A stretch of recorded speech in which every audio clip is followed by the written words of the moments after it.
If you're just joining us, once again, this is the Scaling Up webinar on NPSpecies. We'll get started in just a few minutes here. We do have all participants on mute, so if you have any questions throughout the presentation, feel free to use that chat box.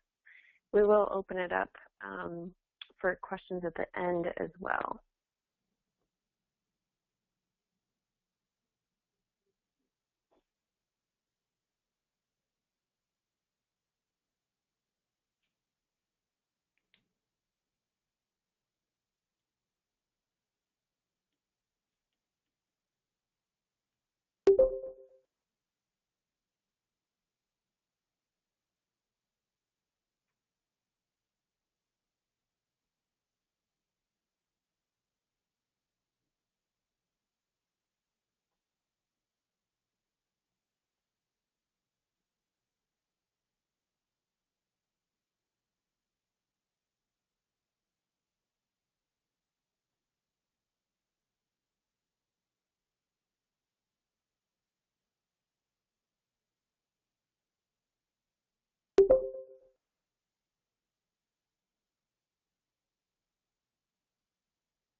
Okay, it's just a few minutes after the hour. Let's go ahead and get started.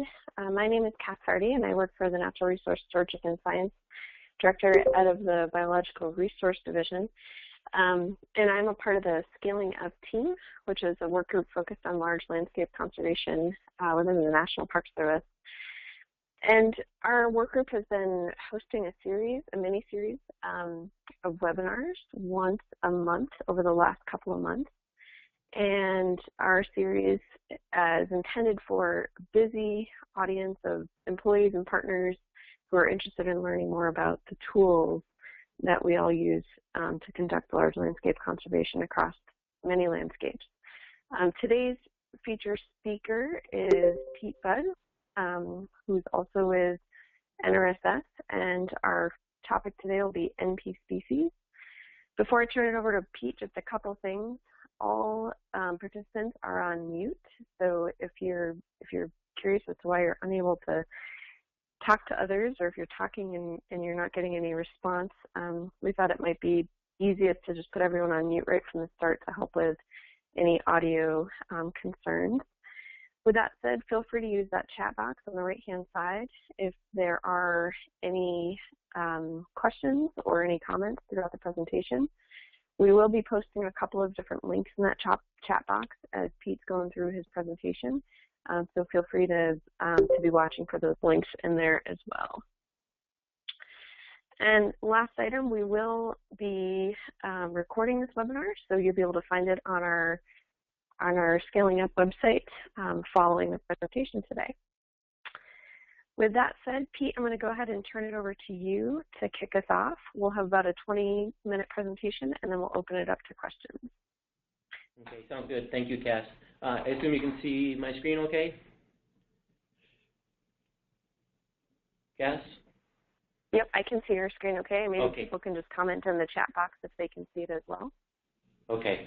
Yeah, and I really appreciate, Cass, that you and Brian have reached out to us in the Inventory Monitoring Division to give you an overview of NPSpecies as a tool that's available for your scaling up related efforts. NPSpecies is certainly a very valuable tool for both park and landscape level, natural resource planning and analytic sorts of questions that you can pose of the tool. So again, I think it's very relevant to your subgroup within the scaling up effort. Cass, I'm not able to see the chat questions as they come in, so if you can moderate those and let me know if any questions come up during the presentation, I'd appreciate that. You bet, Pete. Yep. Okay, thank you.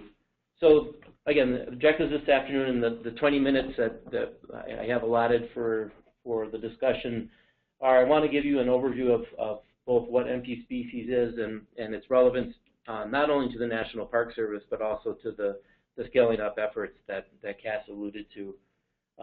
Provide you some introspective as to what the building blocks of the NPSpecies are. It's a constellation of software applications that we develop and maintain here at the Natural Resource Stewardship and Science Directorate.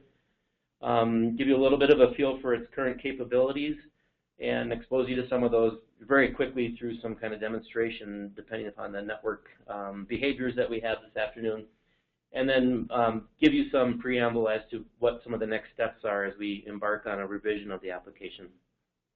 And certainly, as Kath noted, allow some time at the end or even during the presentation for some questions and answers. So first of all, what's the context of NPSpecies in the National Park Service? NPSpecies is part of a larger inventory and monitoring program, our natural resource inventory monitoring program here, that was founded with the intention of creating national baseline inventories and conducting vital signs, that is status and trend monitoring, in approximately 270 to 300 of our national park units. Initially, the inventories were originally intended to provide a point-in-time survey of the resources, and some of the capabilities of NPSpecies were really an outcome of that effort. Two of the original inventories were to compile species lists and species occurrence and distribution data in those approximately 300 parks, again, that we were inventorying. And originally, at least in the genesis of the application and the program, one of the several focuses were to develop certified lists of vertebrates and vascular plants in those national park units. So clearly that's not a all taxa inventory, but it was a very manageable, or presumed to be manageable effort, about 10 or 15 years ago. And as I mentioned, this is NPSpecies itself is really part of a much larger capability that the Natural Resource Stewardship and Science Directorate has managed and maintained through our Integrated Resource Management Applications, or IRMA. So you see the link here below, and if everything behaves properly, we'll be able to get to it reasonably quickly. So here's the main splash screen, if you will, for the portal, and you can see a range of applications that we as a directorate, and specifically as the Inventory Monitoring Division, have developed and maintained over the years. So there's linkage here to NPSpecies as well as a number of tools. One that is probably equally as critical for yourselves is the data store, which is our metadata and product repository. So we'll dive in a little bit more to NPSpecies here in just a minute. From your perspective, and in the context of scaling up, there is some clear connection and many touch points actually with the landscape level efforts that scaling up gets involved in. By way of context, the Park Service obviously strives to maintain all the components and processes of a naturally evolving park ecosystem. And so that requires obviously scientific-based, very credible information on natural abundance, diversity, genetic integrity of those species that are that make up that ecosystem. Additionally, we are challenged to manage park units in their appropriate ecosystem context. So there's a need to have an understanding of what's going on not only within our administered areas, but also on adjacent lands. So what NPSpecies does, at least in the context of your scaling up effort, is it provides a common language that meets many of the needs that are specified in our management policies and director's orders to maintain information on our park managed lands, calling for science-based and credible information that's maintained as long as feasible in our software environments. And so what this does is it creates a capacity and ability, using NPSpecies and other tools, to deal with species that span geographic extent and temporal periods that might be of relevance to the National Park Service. And what's critical is that these data are exposed and made available to a much larger audience for landscape level applications. So it's not just a Park Service available tool, it's available to partners and cooperators and the public as a whole. So I just want to very briefly run through some of the basics, the primitives of NPSpecies. And I think what's best, again, for kind of setting the stage is that the primary purpose of NPSpecies, and we've been very purposeful in trying to articulate this internally here, is that it's meant to be the primary source and repository for evidence-based, and that's the critical component here, species occurrence information for all taxa and ideally for all units of the national park system. So that's kind of the 30,000-foot view as far as the purpose and scope of NPSpecies. At the very basic level, the primitive level, NPSpecies is really quite simple if you look at it from the context of what we need to know is on a geographic extent, that is a park unit, what are the species, again, based upon some accepted level of taxonomy, those park species records that we need to manage as we look at the natural resources that we administer in our national park units. And so to do that, it's really built up of 4 atomic units. There's the park species, again, that park code, which provides the geographic context, the scientific name, which is, the taxonomic or scientific name of that species, and then some information about its status in that park unit, as well as whether or not it's native or non-native or unknown in that park setting. And to do that, we have to rely on a standard set of taxonomic information that is also maintained by IRMA, that constellation of software that I referred to earlier. And we use, in the Park Service at least, IDIS as our primary data source.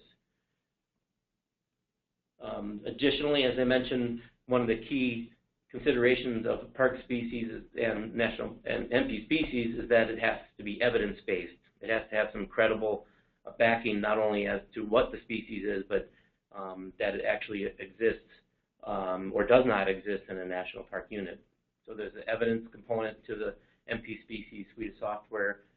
And then there's also an extensibility sort of component that we refer to as match list, where it allows us, based upon accepted taxonomies, to reference external data sets and additional pieces of information, like Endangered Species Act status of those species, G ranks and state ranks from NatureServe, and other designations as indicated here.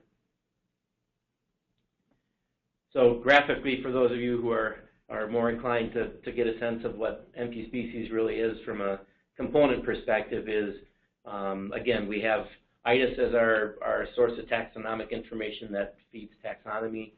We have a list of unit codes or park codes that we maintain, and through that combination, the marriage of taxonomy and park codes, we generate that species list, and through evidence, which can be in the form of vouchers, observations, or gray literature, or anything that makes it a sound indication of its occurrence in a park unit, and match list values.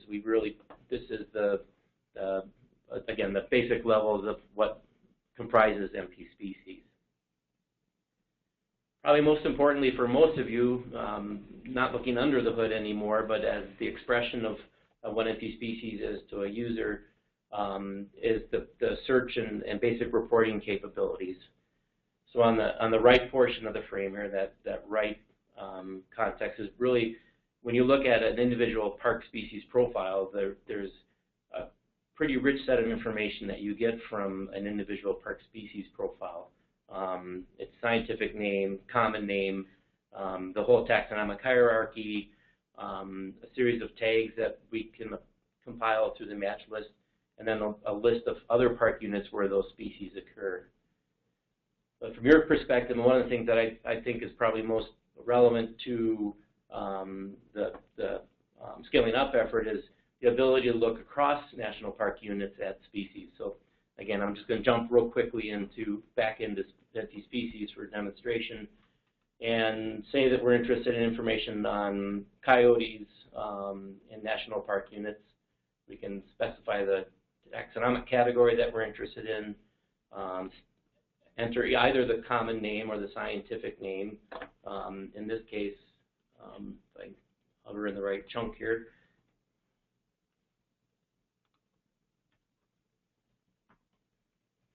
Canis Elantra. And S. I'm sorry? Oh, go ahead. L-A-T-R-A-N-S. L-A-T-N. Oh, yeah, sorry.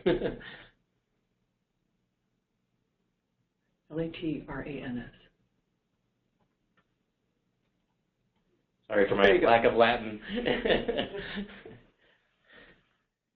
We can search, across the variety of representations for coyotes in a variety of species that they could be reflected in the taxonomic, accepted taxonomies. And there's a listing here for this Canis lantrans across 226 parks. So we can add it to a search list, conduct a search based upon that information. And then as a user, you get a list of all the park units where coyotes are found, some information on whether it's present or unconfirmed, native or unnative in that environment, and those kinds of things. So again, a very quick and easy way to search across all the national park units for that individual species. And you can create a compound expression where you're searching for multiple species across multiple parks. So again, something that could be very useful for scaling up efforts.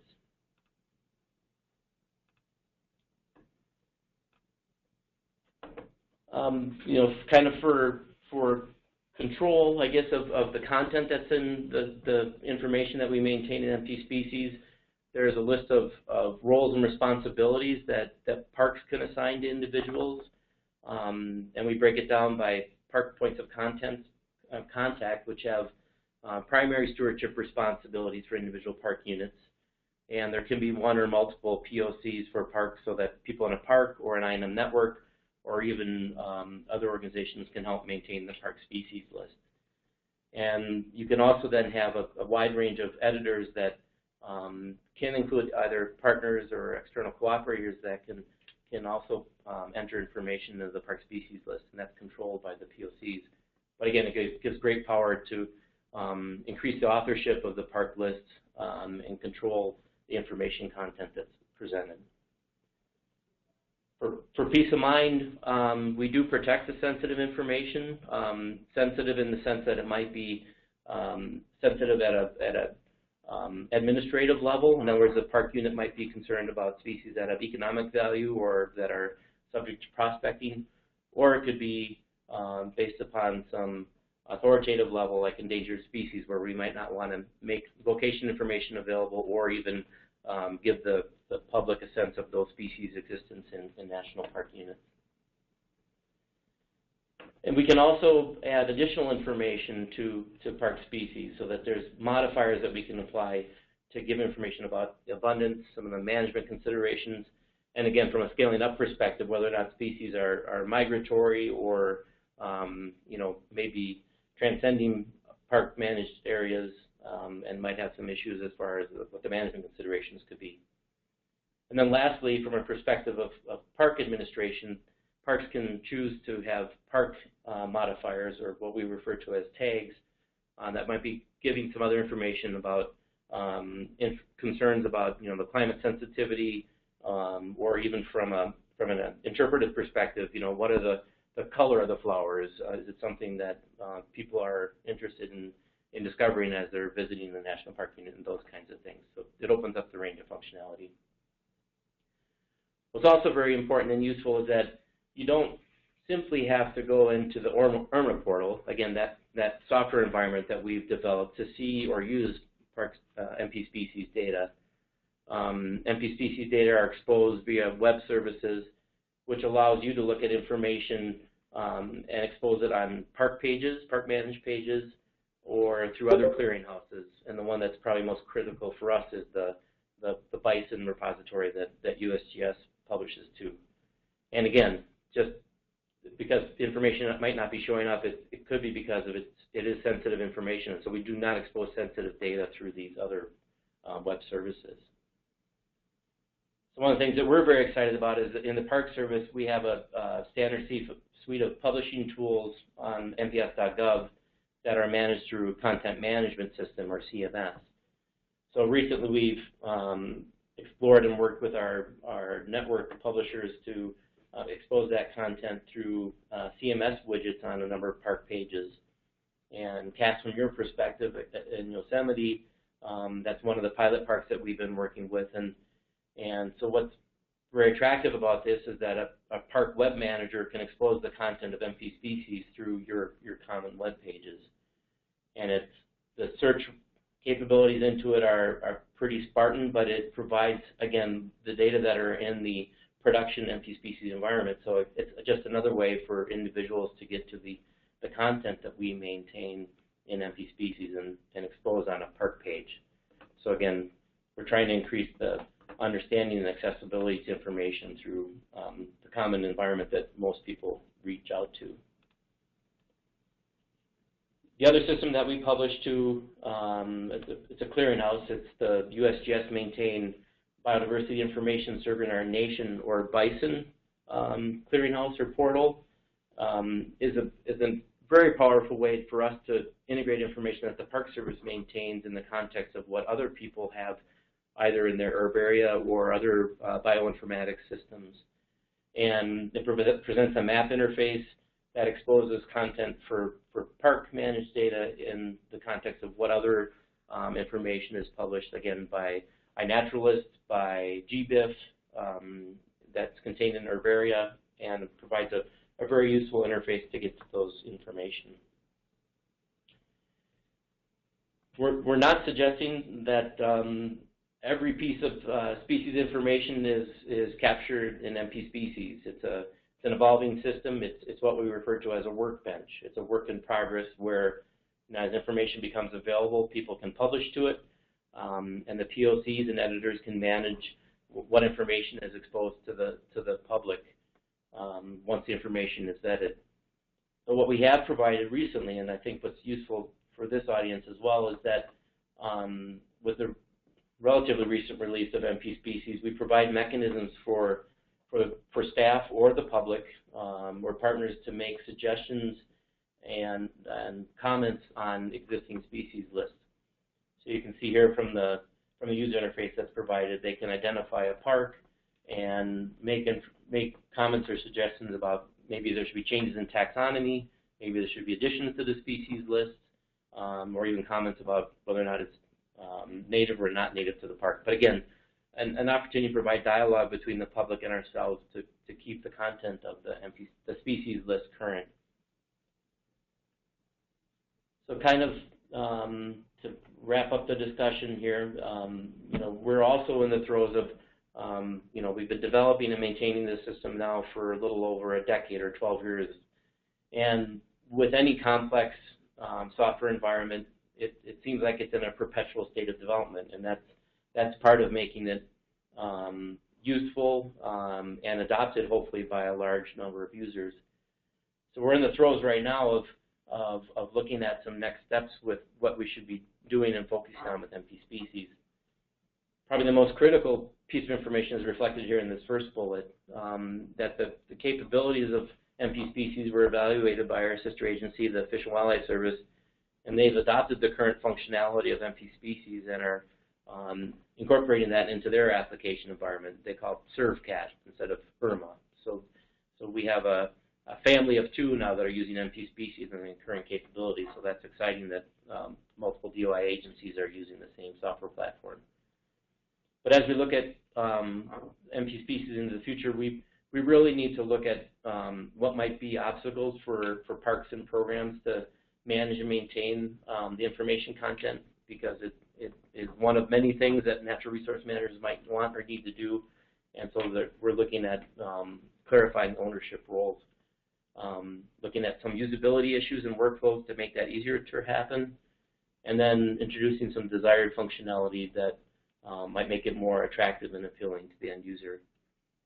And lastly, we want to make sure that not only can we expose the information as we demonstrated through BISON or through park web pages, but also consume information that's published by maintained by other publishers, so that we have a full suite of understanding of the natural resources that the park might need to manage.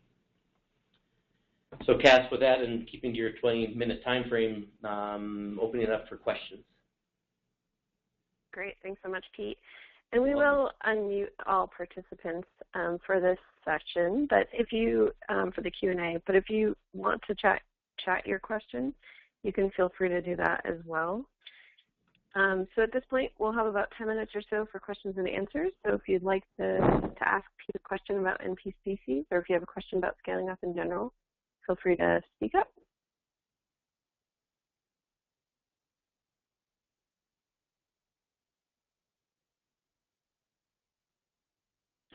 Hello, Pete. This is Ryan Valdez at NPCA. I had a quick question about utilizing the data. Might you know of any opportunities or examples where an outside organization is using some of that IRMA data and sort of pulling it into a website or an application? I'm not sure, we don't always get reference on how those data are being used, so it's really hard to kind of canvass the adoption of the information. Because of they can either tap into it through web services, or they could actually just download the information and expose it on their local site. We really lose sense of linkage if that's occurring. So I can't give you, and Margaret Beer is here too, but can't give you, kind of a census of who's using the data or how they're exposing it to in their web environments. I appreciate it. Thank you. I'm glad Sure. that the option is there, though. Yeah, most certainly. And if there's any, desire to do that, through REST services and other, we can expose the content to individuals, or again through data downloads, make information available for consumption.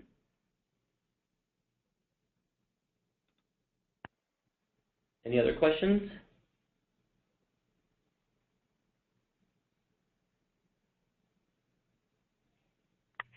This is Carol Cook, and I just wanted to ask a clarifying question. This list then comes as a result of the INM program, as those initial lists were developed about 10 years ago or so.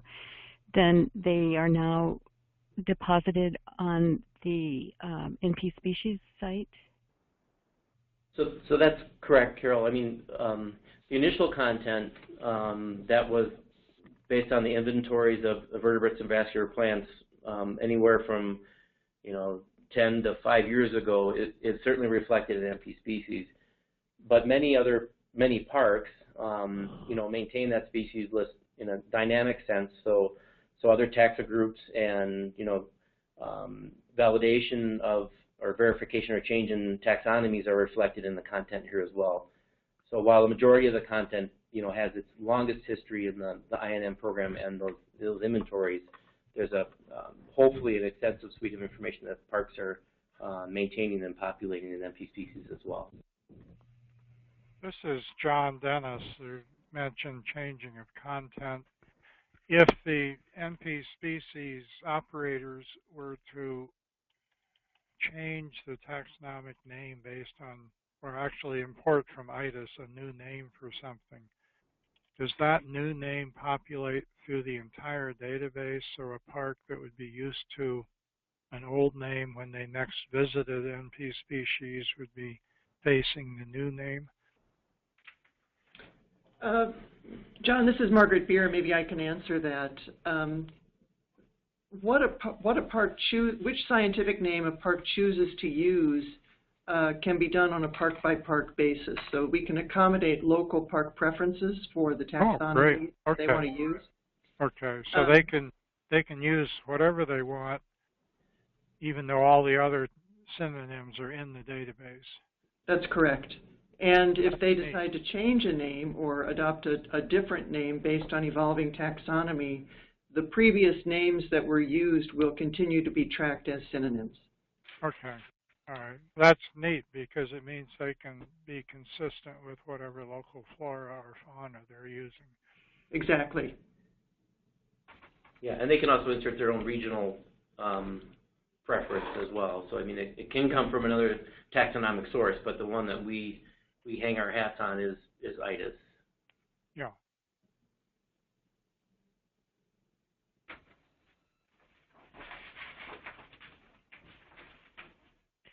Hey Pete, this is Brian Fainer. I have a quick question.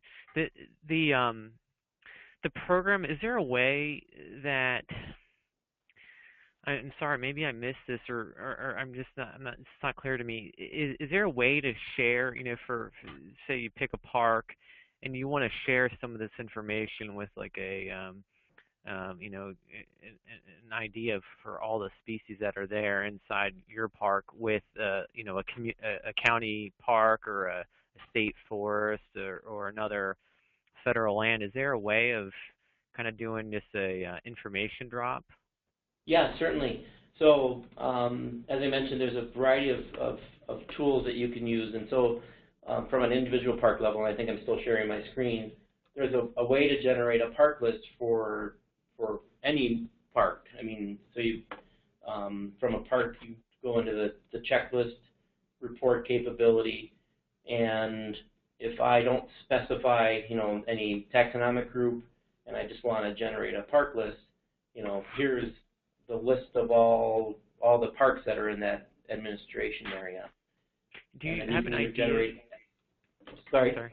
I'm just wondering, do you have an idea for how, do you have a way of knowing, like, if many parks have done this? Is there any way of capturing? I'm just wondering, like, this is a great information, but is it, do people know about it and are sharing it, I anticipate at a local level it's very routine that, yeah. As a function of planning efforts or, some management prescriptions when we're looking at impacts of external land use developments on parks, that this kind of information would be sought out as part of that process. So again, we probably can do some metrics through seeing what kind of reports are generated, but I mean that's not something we do routinely to see which parks and how often parks are exposing this information to their partners. But again, the partners can do that, or the neighbors can do that too without even notifying the park. So it's self-service, federated. Right. That's great. Yeah.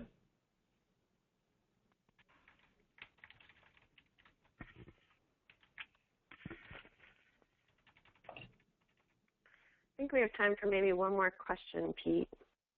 Sure. Anyone else out there that has any other questions about NPSpecies or about scaling up?